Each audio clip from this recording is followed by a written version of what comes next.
There now appeared a common vagrant who used to beg in the town of Ithaca, and was notorious for his insatiable greed and his ability to eat and drink all the time. He was a big fellow, yet in spite of appearances he had no stamina or muscle. Arnius was the name his lady mother had given him at birth, but all the young men nicknamed him Irus, as he ran errands for anyone who asked. There's a little note at the bottom of the page that says Irus is like Iris the messenger goddess, so the suitors are likening themselves to gods, and Irus is their messenger. This was the man who now came along intent on chasing Odysseus from his own house. He began to abuse him, and his words flew. "Get away from the porch, old man, or you'll find yourself dragged off by the foot. Can't you see they're all tipping me the wink to haul you out? Though I'm reluctant to. Get up now, or you and I will soon come to blows." Odysseus of the nimble wits gave him a black look. "What's got into you?" he replied. "I'm not doing or saying anything to hurt you. I don't grudge what anyone may give you, however much it is. This threshold will hold us both, and you shouldn't mind if people give me things, since, I take it, you are a tramp like myself, and we are both dependent on the gods for a living. Think twice before you challenge me, or once you have roused me, old as I am, I'll dye your lips and breast with your own blood. That would also give me a quieter day tomorrow, for I don't think that you'd ever come back to this palace of Laertes, son of Odysseus." At this, the beggar Iris lost his temper. "Well, I'll be," he cried. "How glibly the swine talks, like an old hag at an oven. But I've a nasty trick in store for him, a right and left that'll smash all the teeth from his jaws onto the ground like a sow caught eating the crops. Tuck up your clothes and let all these gentlemen here see how we fight. How can you dare to match yourself against a younger man?" In this way they lashed each other into a fury, there on the polished threshold in front of the high doors. The great Antinous, hearing them, laughed gleefully and called to the rest of the suitors, "My friends, this beats everything. What a treat some god has laid on for us here in the palace. The stranger and Irus are challenging each other to a fight. Let's make a match of it, quick!" They all jumped up, laughing, and as they crowded round the ragged beggars, Antinous, Eupeithes' son, continued, "Gentlemen, listen to me. I have a suggestion. We have some goat's paunches roasting there at the fire, which we stuffed with fat and blood and planned to have for supper. Whoever wins and proves himself the better man shall come up and take his pick of them. And not only that, he shall join us regularly at dinner, and will allow no other tramp to beg in this company." They all approved Antinous' idea, and the wily Odysseus now made a crafty suggestion. "Friends," he said, "there's no way in which an old fellow broken down by hardships can take on a younger man. Yet this mischievous belly of mine eggs me on to take my thrashings. So now I ask you all to take an oath. No one must side with Iris. I don't want to lose to him through an unfair blow from one of you." At this they all took the oath he asked of them, and when they had sworn the full oath, the great Telemachus put in his word. "Stranger, if you have the heart and pluck to match yourself against this man, you need not be afraid of any of these gentlemen. Whoever strikes you will have to face the rest. I am the host here, and the lords Antinous and Eurymachus, good judges both, support me." They all approved his words, so Odysseus tucked up his rags round his loins and bared his fine, massive thighs. His broad shoulders and his chest and brawny arms were now revealed. Athene herself stood by and filled out the limbs of this shepherd of the people. As a result, all the suitors were lost in amazement, and significant glances and comments were exchanged. "Under those rags of his, what a thigh the old fellow has! Iris is going to be un-irised." He was looking for trouble and he'll find it. Iris was badly shaken by these comments, but in spite of that the servants hitched up his clothes and dragged him forcibly to the front, though he was in such a state of panic that the flesh quivered on all his limbs. And now Antinous burst out with a tirade of abuse. "You great ox! It would be better for you if you were dead or hadn't been born, if you're going to stand quaking there in mortal terror of an old man broken down by the hardships he's endured. I'll tell you this, and it will happen. If this fellow beats you and shows himself the better man, I'll throw you into a black ship and send you over to the mainland, to King Echetus the Destroyer, who will have your nose and ears off with his cruel knife and rip away your privy parts to give them as raw meat to the dogs." At these words, Iris's limbs trembled all the more.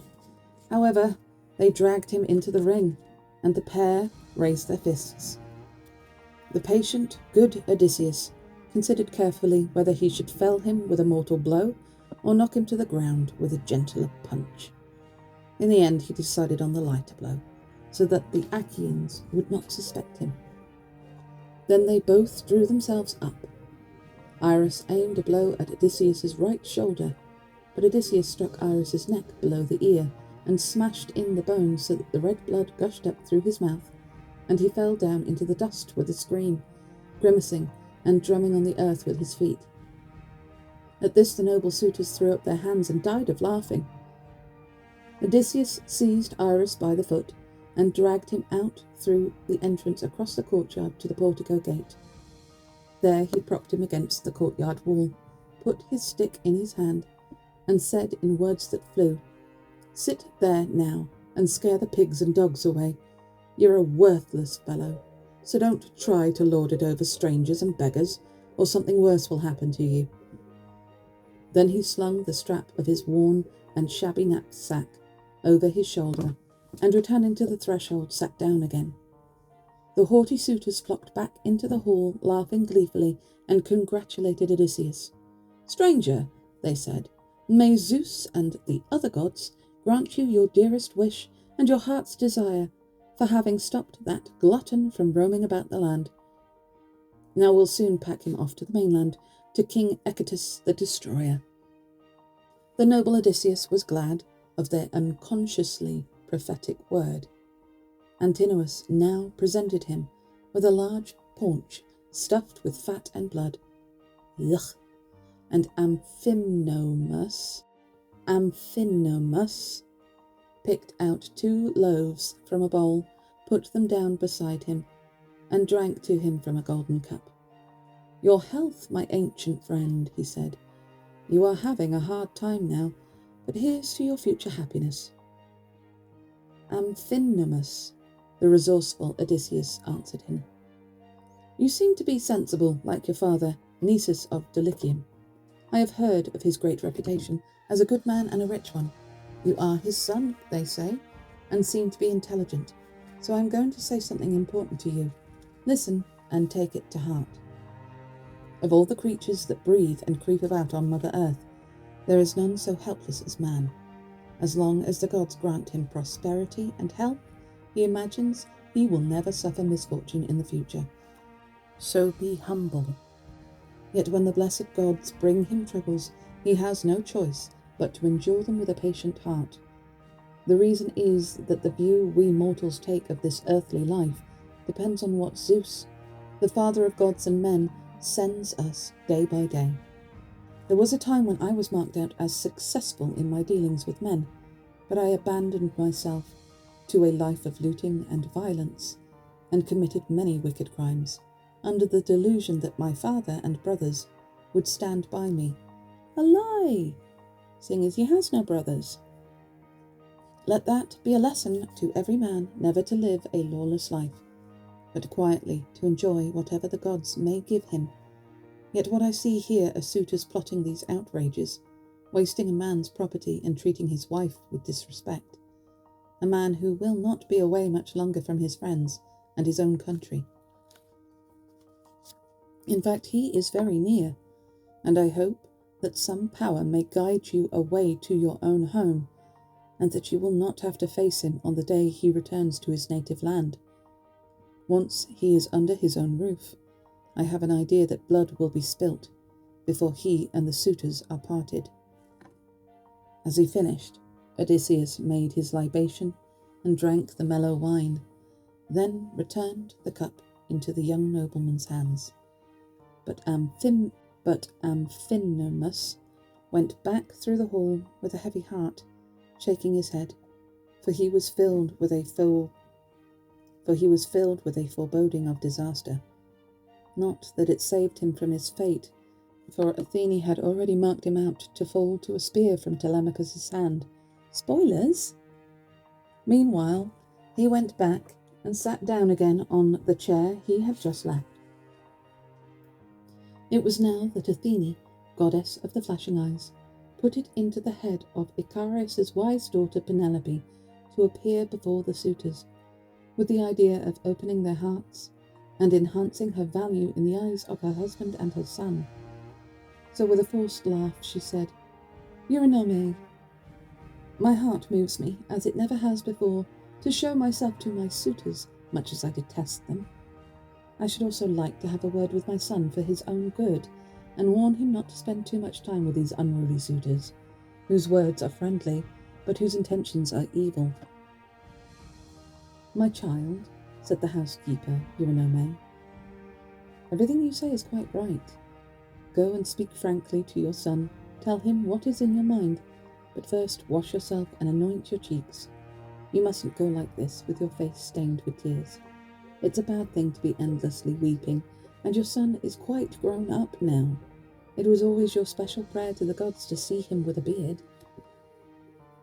"Eurynome," said the sagacious Penelope, "I know your concern for me, but don't encourage me in this way to wash myself and anoint my cheeks. The gods of Olympus robbed me of my looks on the day my husband took ship and sailed away. However, tell Autonoe and Hippodamia to come here and attend me in the hall. I am not going to face that masculine company alone. Modesty forbids." So the old woman went off through the house to take this message to the maids and send them to their mistress. The bright-eyed goddess Athene now had another idea. She shed sweet drowsiness on Penelope so that her whole body relaxed, and she leant back and fell asleep on the couch where she was sitting. The great goddess then endowed her with immortal gifts to make the Achaeans marvel at her beauty. First, she cleansed her fair cheeks with a divine ointment used by Aphrodite when she puts on her lovely crown to join the Graces in their charming dance. Then she made her taller and fuller in appearance, bigger boobs, and her skin whiter than newly sawn ivory. When her work was done, the goddess withdrew, and the white-armed maids came up from another part of the house chattering.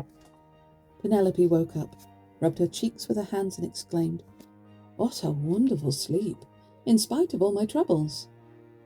I wish holy Artemis would grant me a death as gentle as that this very moment, and save me from wasting my life in anguish and longing for my dear husband, who had all the virtues, and was the finest man in all Achaea."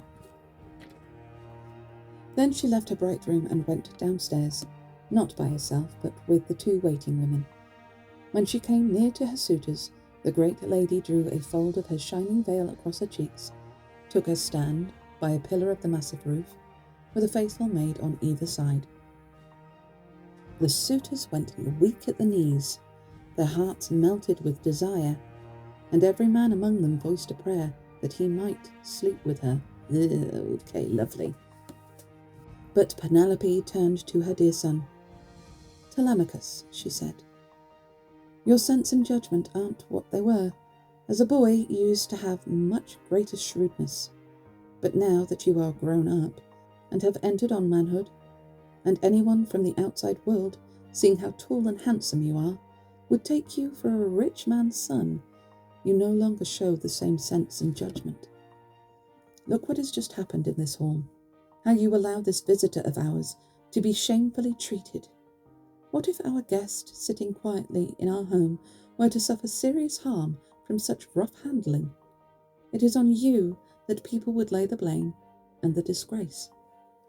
"Mother," the sensible Telemachus replied, "I don't resent your indignation at what happened, but I do note and understand everything they do, the good and the bad. I am not the child I was, but it is impossible for me to always take the sensible line. I am being harassed by these mischief makers who surround me here, and there's no one to support me. However, this fight between the stranger and Iris did not go as the suitors wished, and the stranger won. Ah, Father Zeus, Athene, and Apollo. That's like Jesus, Mary, and Joseph. How I should love this very day in our palace to see these suitors, beaten men, scattered about in the courtyard, and in our halls with their heads lolling on their shoulders, and the strength knocked out of all their limbs, just like Iris sitting out there in the courtyard gate, his head lolling like a drunkard's, and unable to stand on his feet and find his way home to his own place. A broken man." These were the words that passed between them. Then Eurymachus said to Penelope, "Daughter of Icarius, wise Penelope, if all the Achaeans in Ionian Argos could set eyes on you, even more suitors would be feasting in your halls tomorrow, for in loveliness of face and form, and in wisdom, you are supreme among women." Notice how wisdom was last. First he focused on face and body. Ew. "Ah, Eurymachus," the prudent Penelope replied, "the gods destroyed my loveliness of face and form, and my preeminence, when the Argives embarked for Ilium, and my husband Odysseus went with them. If he could return and devote himself to me, my good name would indeed be embellished and enhanced. But I am left to my misery. A power above has heaped so many troubles on my head. When he left this land of his, he gently took me by the wrist of my right hand and said, 'Wife, I do not think all the Achaean soldiers will return from Troy unhurt, for they say the Trojans are good fighters too, both with javelin and bow, and as charioteers, who can tip the scales in an evenly matched battle more quickly than anything. So I cannot say whether the gods—' Nope. Yep. No. Yes. So I cannot say whether the gods will let me come back or whether I shall fall there on Trojan soil." Oh, hi! Ooh, zoomies have occurred. Bye, Aya. She's back. Hi, baby. Ready, go. Ready, go. "But I leave everything here in your charge. Look after my father and mother, in the house as you do now, or with even greater care when I am gone. And when you see a beard on your boy's chin, marry whom you want to, and leave your home." That is what he said, and now it is all coming true. I see approaching me the night when I must accept a detestable union. It will be the end of me. Zeus has destroyed my happiness. Meanwhile, here is something that is causing me the utmost distress. Yours is by no means the right and time-honoured way for rivals to conduct their suit for a lady of a good family and a rich man's daughter. Such suitors bring in their own cattle and sheep to make a banquet for the lady's friends, and also give her valuable presents. They do not enjoy free meals at her expense. The noble, patient Odysseus was delighted at her words, because she was extorting gifts from her suitors and bewitching them by her persuasive words, while all the time her heart was set on something quite different. It was Antinous, Eupeithes' son, who answered her. "Daughter of Icarius, wise Penelope," he said, "by all means accept every gift that any of us may wish to bring you. It would be ungracious not to give, but we will not return to our own estates, nor go anywhere else, till you marry the best man among us." The others agreed, and each sent off his squire to fetch a gift. For Antinous they brought a long embroidered robe of the most beautiful material, on which were fixed a dozen golden brooches, each fitted with a pin with a curved sheath, and for Eurymachus a golden chain of exquisite workmanship, strung with amber beads that gleamed like the sun. For Eurydamas, his 2 squires brought a pair of earrings, with clusters of 3 drops glowing with beauty. And from the house of Prince Peisander, Polyctor's son, there came a squire with a necklace, a lovely piece of jewellery. Thus each of the young lords contributed his own valuable gift, and presently the great lady Penelope withdrew to her upper apartment, escorted by her waiting women, carrying the magnificent presents. From then till dusk, the suitors gave themselves up to the pleasures of dancing and the delights of song. Darkness found them still revelling. They set up 3 braziers. Is it braziers? That's a bra. Or is it braziers? They set up 3 braziers in the hall to give them light, heaped them with dry firewood, thoroughly seasoned and newly split, and thrust some burning brands into each pile. The maids of the long-suffering Odysseus took it in turns to feed the flames. But it was Odysseus himself, the favourite of Zeus, the master strategist, who now spoke to them. Maids of Odysseus, your long-absent master, go to the room where your mistress, the queen, is. Sit with her and cheer her spirits, spinning wool with her or carding it with your fingers. Meanwhile, I will provide light for the company, and even if they wish to carry on till dawn arrives on her throne, they won't exhaust me. I don't tire easily. Is he getting them out of the way? It seems like he's getting them out of the way, so that they don't get caught in the fighting, maybe. The girls laughed and exchanged glances, but Melantho of the pretty cheeks jeered at him outrageously. She was a daughter of Dolius, whom Penelope had reared and looked after as tenderly as her own child, giving her all the toys she could desire. But in spite of this, the girl had no sympathy for Penelope's woes.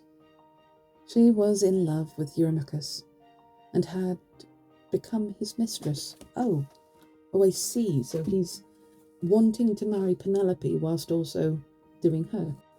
Wow, that's such a lucky girl. It was she who now spoke insultingly to Odysseus. You still here? You must be soft in the head not to go for your night's lodging to the smithy or some other doss house, instead of coming here and airing your views so boldly and disrespectfully before all these gentlemen. The wine has fuddled your wits, or perhaps you talk such rubbish only because you are always like this. Has the beating you gave the beggar Iris gone to your head? Look out, or before long a better man than Iris will stand up to punch your head in with his great fists and send you packing covered in blood. You bitch, retorted the ready-witted Odysseus, giving her a black look. I shall go straight over and tell Telemachus what you said, so he can hack you to pieces on the spot.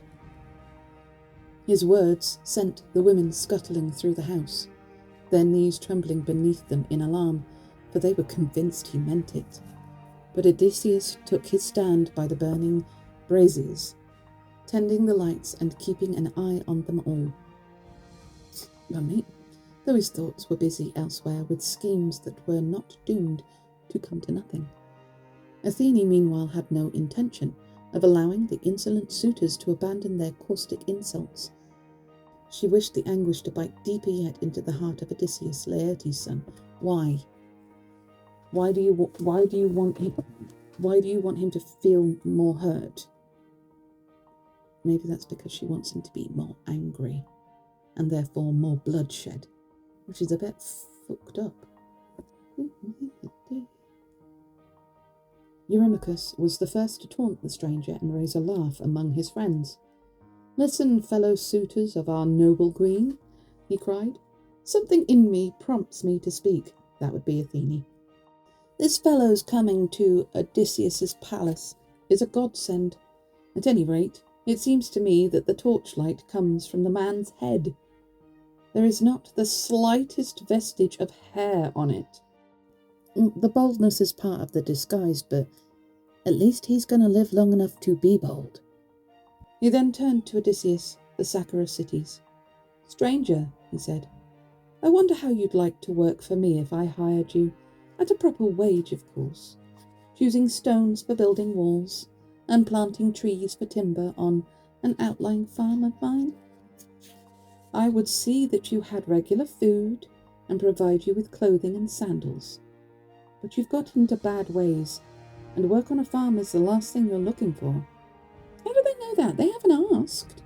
"You'd much rather fill your gluttonous belly by grovelling and begging round the town."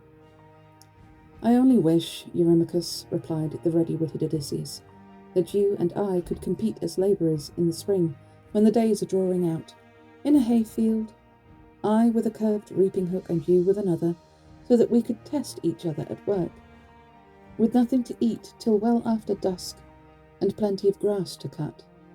Or we might have a pair of oxen to drive, tawny great thoroughbreds bursting with fodder, matched in age and strength, and champing with power, in a 4-acre field with loam that yielded nicely to the ploughshare. You'd see then whether I could cut a furrow straight, or I wish that Zeus would this very day stir up a war from somewhere, and that I had a shield and a couple of spears, and a bronze helmet fitting round my temples. It would be out in the front line that you'd find me then, and you'd have no more quips to make at this paunch of mine.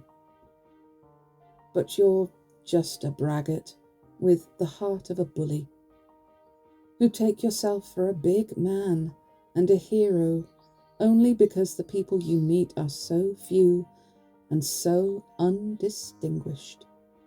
Ah, if Odysseus could only return to his native land and come here, you'd soon find that doorway there, wide though it is, too narrow for you in your hurry to run away. Fight in words then there is." Eurymachus's wrath boiled over. With a black look he rounded on Odysseus. "You miserable creature," he cried. "I'll soon make you pay for talking with such barefaced impudence in front of this company. The wine must have got at your wits, or perhaps you talk such rubbish only because you are always like this. Has the beating you gave that beggar Iris gone to your head? That seems to be a repeat of what his lady mistress said." Motorbikers interrupt us. And as he spoke, he seized a stool. But Odysseus, fearing his attack, ducked down at the knees of Amphinomus,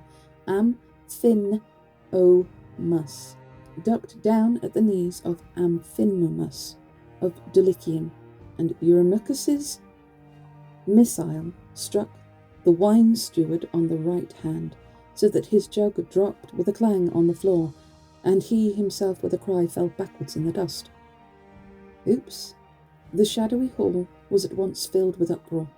The suitors looked at each other, saying, "If only the vagabond had died somewhere else before he came here, then he would never have caused such a commotion. I mean, he didn't throw the frickin' stool.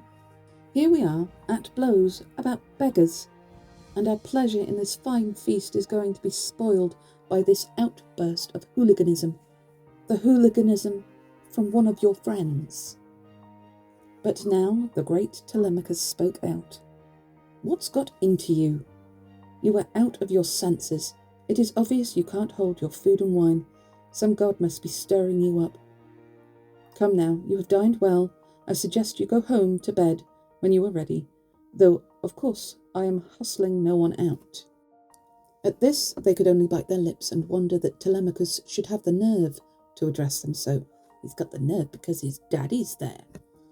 At last Amphinomus, the famous son of Odysseus' son, Lord Nisus, spoke up. "My friends," he said. Motorbikers interrupt us. My friends, he said, when the right thing has been said, carping, criticism, and resentment are out of place. Let nobody maltreat this stranger or any of the servants of noble Odysseus' household.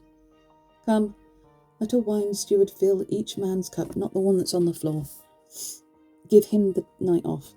Let a wine steward fill each man's cup so that we can make offerings and go home to bed, leaving our visitor here in the palace to Telemachus's care. For after all, it is to his house that he has come. Everyone welcomed his suggestion.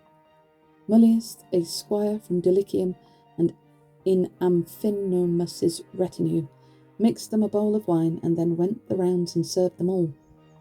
They poured out their offerings to the blessed gods before drinking up the mellow wine, and when they had made their libations and drunk all they wanted, they dispersed for the night, each to his own home. Oh, so they can go home. I thought it was going to be a fight. I've just seen the title of the next one.